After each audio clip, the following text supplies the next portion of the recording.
Hello, c'est Steve, j'espère que vous avez la forme. Alors aujourd'hui, je vous propose un contenu pour vous aider à transformer votre quotidien.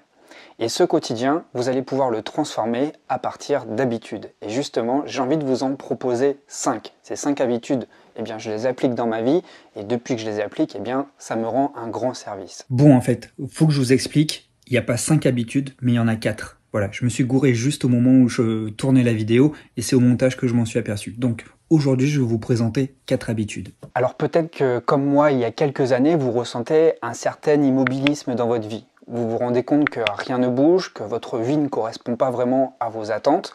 Vous constatez peut-être aussi que vous êtes dans une certaine paralysie décisionnelle, c'est-à-dire que vous avez envie de changer des trucs autour de vous, mais que ça bloque. Ça bloque et vous n'arrivez pas à passer à l'action. Et bien que vous soyez conscient qu'il faille passer à l'action, vous avez du mal à donner l'impulsion pour que ça bouge.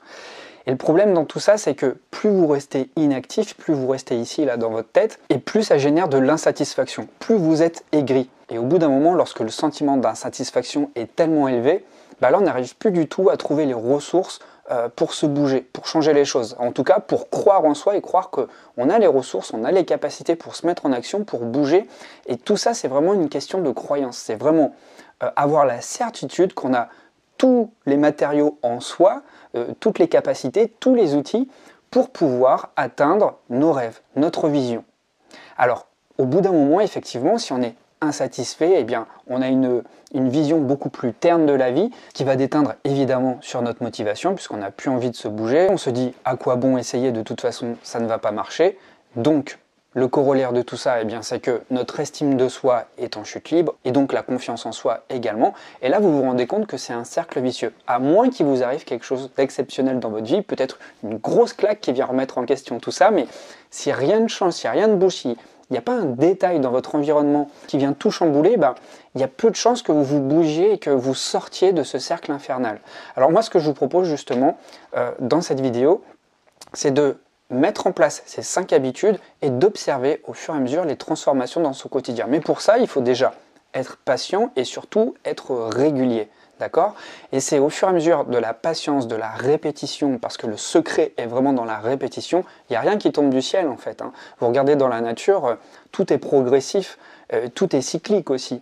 Et si vous respectez ces cycles et que vous répétez ces cycles patiemment, avec une bonne intention en tête, eh bien vous allez voir qu'il va y avoir une transformation qui va s'opérer.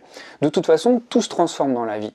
Et si vous êtes dans une posture, dans votre quotidien, où vous ne bougez pas beaucoup, malgré tout, ce qui se passe, c'est que vous bougez, mais vous bougez vers le bas, vous plongez quelque part. Moi, ce que je vous propose, c'est de vous tirer vers le haut à travers ces habitudes qui vont vous rendre service, ou en tout cas qui vont être au service de votre développement et de vos envies.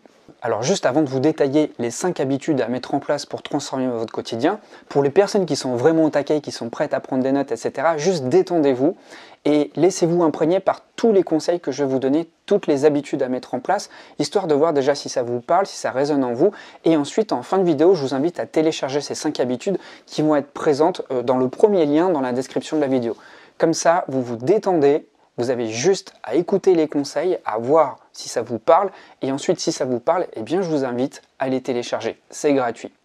Alors, la première habitude à mettre en place, c'est une habitude qu'il faut travailler régulièrement, c'est le travail sur votre vision personnelle.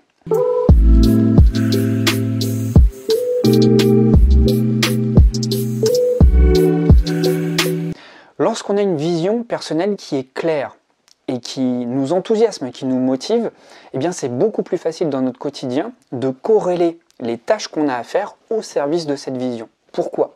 Eh bien, avoir une vision, ça vous donne une direction, c'est un vecteur. Le but, ce n'est pas tant d'atteindre cette vision, puisque c'est un idéal. C'est toujours bien quand on l'atteint, ça nous amène à réviser encore notre vision et la faire encore plus grande ou plus qualitative. Mais l'idée ici, c'est de se diriger dans une direction de sorte à donner du sens à nos actions.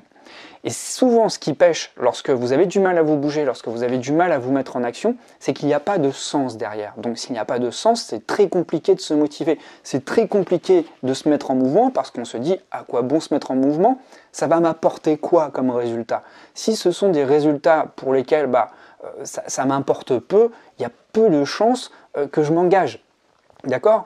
Donc l'idée ici, c'est de vraiment poser des actions qui ont du sens et qui sont corrélées avec une grande vision. Lorsque vous avez une vision qui vous enthousiasme, qui vous énergise, eh bien vous vous mettez en mouvement dans le but de votre propre développement. Et c'est comme ça que tout le monde devrait agir, c'est œuvrer au quotidien pour son propre développement. Alors la vision, c'est quelque chose qui se travaille, c'est quelque chose qui prend du temps parce qu'il faut prendre du temps déjà pour se connaître, pour sonder ce qui est important pour soi. Il faut connaître ses valeurs, il faut connaître ses passions, il faut vraiment avoir une idée précise des projets qu'on veut développer.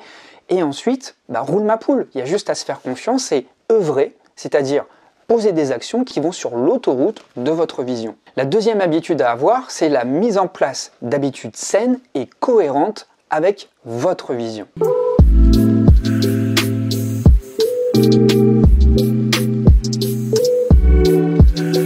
Si tous les jours vous réfléchissez à comment vous allez structurer votre journée, qu'est-ce que vous allez faire, de quelle manière vous allez agir, vous dépensez déjà énormément d'énergie. La mise en place d'habitudes au quotidien, des habitudes dans ce que vous avez à faire, dans les actions que vous avez à faire, eh bien ça va vous permettre déjà d'avoir moins de choix à faire. Pourquoi je vous dis ça? Parce que, je vous l'ai déjà dit dans la vidéo précédente qui est sortie dimanche, plus vous utilisez vos réserves cognitives, vos jauges cognitives, et plus vous allez avoir du mal à vous lancer dans l'action, parce que ça a un rôle déterminant dans l'action. Donc le fait d'avoir moins de choix dans son quotidien, moins de processus décisionnels, eh bien ça va vous apporter un gain d'énergie. Vous allez économiser vos ressources cognitives. De fait, lorsque vous mettez des habitudes, eh bien, vous ne réagissez pas mécaniquement comme un robot, mais au moins vous savez ce que vous avez à faire. Et vous n'avez plus à vous demander, bon, je fais plutôt le plan A, le plan B ou le plan C. Le simple fait de vous demander quelle option vous allez choisir, ça dépense déjà de l'énergie. Vous êtes toujours en train d'évaluer le pour et le contre, et puis finalement, vous le savez aussi bien que moi, vous choisissez toujours la mauvaise option parce que vous choisissez non pas l'option la plus importante ou la plus urgente pour vous, mais vous choisissez le plus souvent l'option la moins coûteuse en temps et en énergie. Et ça c'est naturel, c'est humain, c'est pas que vous soyez spécialement paresseux, c'est juste que le cerveau il choisit toujours l'option qui demande le moins d'énergie possible. Donc pour justement optimiser cette énergie en vous, qui est à dose limitée au quotidien, mettre en place des habitudes, eh bien ça va jalonner le parcours de votre journée. Vous n'aurez plus à vous demander ce que vous avez à faire, vous saurez où vous diriger. Après, c'est autre chose, on peut aussi laisser de la place à de l'improvisation dans la journée. D'ailleurs, je vous le recommande, ça va vous apporter une certaine souplesse, mais faites-le à l'intérieur des plages qui sont déjà prédéfinies dans votre journée. Je vous prends le simple exemple de se brosser les dents. Le soir, le matin, le midi. Lorsque vous vous brossez les dents, vous n'êtes pas avec votre brosse à dents et votre dentifrice en train de vous demander si vous devez ou pas vous brosser les dents. Vous le faites parce que c'est simplement un automatisme que vous avez appris à mettre en place dans votre quotidien. De fait, ça ne vous demande plus d'énergie cognitive, vous le faites mécaniquement. Eh bien, pour tout ce que vous avez à faire dans votre quotidien, faites-le par nature de tâche, d'accord? Faites-le par grand domaine. Ok, et vous savez que, par exemple, le matin, vous allez travailler sur tel grand domaine de votre journée, l'après-midi sur tel autre grand domaine, et peut-être qu'en fin d'après-midi, vous allez encore engager un petit peu d'énergie restante dans un tierce domaine, d'accord? Mais n'allez pas plus loin, ok? Alors, simplement, pour bien définir des habitudes saines, demandez-vous quelles sont les habitudes qui vont m'aider à agir quotidiennement au service de ma vision. Il faut absolument que ces habitudes soient entièrement cohérentes avec votre vision si vous souhaitez les appliquer durablement en raison du fait qu'elles ont du sens. Et plus ça a du sens, moins vous avez besoin de vous motiver et mieux vous savez pourquoi vous faites les choses. D'accord? Et lorsque vous répétez ces habitudes comme ça, eh bien, vous n'allez pas vous lasser parce que vous savez que c'est dans le but de l'obtention de gros objectifs qui sont présents dans votre vision. L'habitude numéro 3, eh bien, c'est de fractionner vos actions.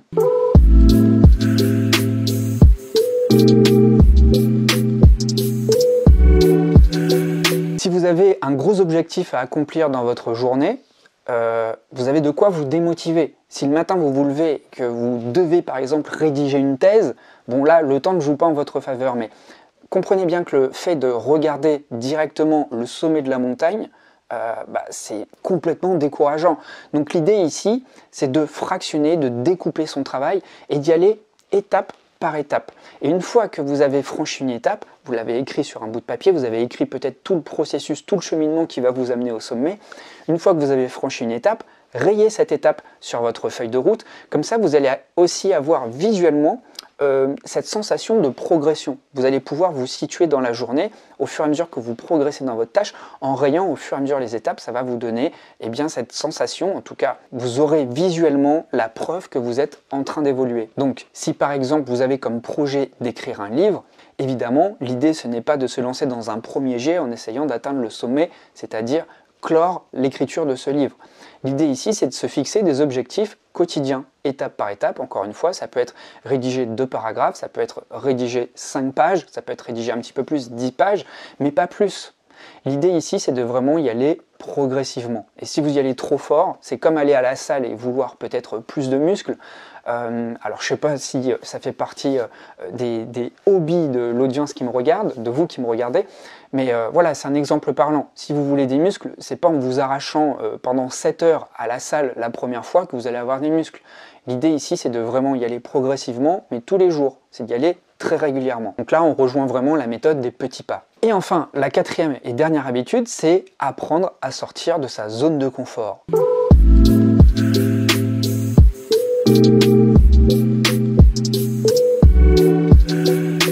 Pour apprendre à sortir de sa zone de confort, il faut prendre l'habitude de ne pas uniquement suivre ses habitudes. Je m'explique. Lorsque vous sortez de votre zone de confort, eh bien vous étendez votre répertoire d'action. Vous étendez votre territoire d'action. Cette zone de confort, c'est justement, comme son nom l'indique, c'est une zone, un territoire délimité où vous vous sentez bien. Vous vous sentez bien parce que vous avez suffisamment expérimenté cet environnement autour de vous pour ne plus avoir à anticiper, à appréhender. De fait, vous êtes un petit peu en mode pilote automatique dans cet environnement puisque ça ne vous demande plus vraiment d'énergie cognitive pour vous y sentir bien. En revanche, étendre cette zone progressivement, régulièrement, ça va vous permettre d'agrandir votre champ d'action dans le quotidien. C'est comme ça que vous allez réussir à transformer votre quotidien, à transformer votre vie. Si vous avez tendance à rester toujours au même endroit, à faire les mêmes actions, eh bien vous allez toujours avoir les mêmes ressentis et les choses autour de vous ne vont pas bouger. La seule manière de bouger les choses dans votre vie, c'est de faire des choses différentes. Non seulement parce que en faisant des choses différentes, vous allez ressentir des choses différentes. Le fait de se donner des petits défis, des choses dont on n'a pas l'habitude de faire, eh bien ça déclenche de la dopamine et la dopamine va générer un sentiment de satisfaction. Ce sentiment de satisfaction va générer davantage de confiance en soi. Et plus vous avez confiance en soi, plus vous êtes motivé pour aller de l'avant. Donc je vous donne un exemple. Vous êtes une personne qui n'a pas spécialement envie de socialiser autour de vous, notamment le matin. Moi c'est mon cas. Le matin, j'ai pas envie de parler, c'est terrible. Eh bien, ce que je fais, c'est que je me force à aller dans des endroits nouveaux à chaque fois. En ce moment, c'est vraiment le cas. Je prépare la nouvelle formation anti-procrastination là, qui va sortir dans les prochains jours. Eh bien, à chaque fois, je me bouge. Je vais dans des bars d'hôtel. Ça me permet de changer d'environnement. Ça me permet de taper la discute aussi avec des personnes. Et parce qu'on me demande toujours ce que je fais. Les gens trouvent ça curieux que je demande juste à aller dans le bar d'hôtel pour travailler. Donc je leur explique un petit peu ce que je fais et ça me permet de créer du contact et d'agrandir ma zone de confort en faisant un truc que j'ai pas spécialement envie de faire. Alors ce n'est pas du tout être maso que de faire ça, c'est simplement essayer d'agrandir son territoire de confort, c'est agrandir sa zone de confort. D'accord? Donc l'idée ici c'est de se sentir plus à l'aise dans des situations qui sont de prime abord plus inconfortables. Plus vous faites des choses dont vous n'avez pas l'habitude, plus vous libérez de la dopamine, plus vous êtes satisfait de vous, plus vous êtes motivé et plus vous êtes proactif. D'accord? Et puis d'autre part, en ayant l'habitude de rompre ses habitudes et de faire des choses dont on n'a pas l'habitude, eh bien on voit aussi son quotidien se transformer progressivement. Il y a forcément, en intégrant des nouvelles choses, des nouveaux environnements, des nouvelles relations, des nouveaux comportements venant de votre part, vous allez vous apercevoir qu'il va y avoir des changements. Il va y avoir des changements parce que vous laissez entrer dans votre vie de nouvelles informations. Vous laissez de la place au nouveau. Donc c'est vraiment ce que je vous conseille de faire, c'est de laisser entrer le nouveau dans votre vie et surtout de travailler cette régularité en mettant du sens au service de votre vision. Voilà, alors j'espère que cette vidéo vous aura parlé, j'espère que ces conseils d'habitude sont vraiment pertinents pour vous. Je vous invite vraiment à mettre ça en place. Alors si ces conseils vous ont convaincu, eh bien vous pouvez télécharger ces 4 habitudes. Alors si ces conseils vous ont convaincu, vous pouvez bien sûr télécharger gratuitement ces 4 habitudes à mettre en place dans votre quotidien.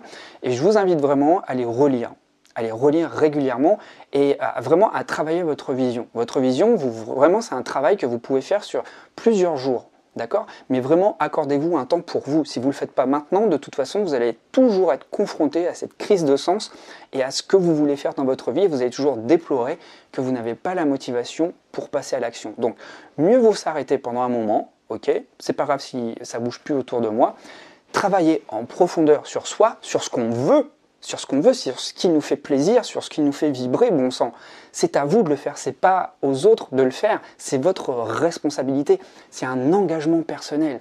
Faites-vous plaisir, c'est le devoir que vous avez vis-à-vis de vous-même, celui de vous faire plaisir, celui de vous faire kiffer. Alors pour cela, croyez en vous, donnez-vous cette opportunité-là, donnez-vous cette chance et matérialisez-la. Voilà, c'était tout pour cette vidéo, je vous remercie beaucoup de m'avoir écouté et je vous dis à très bientôt.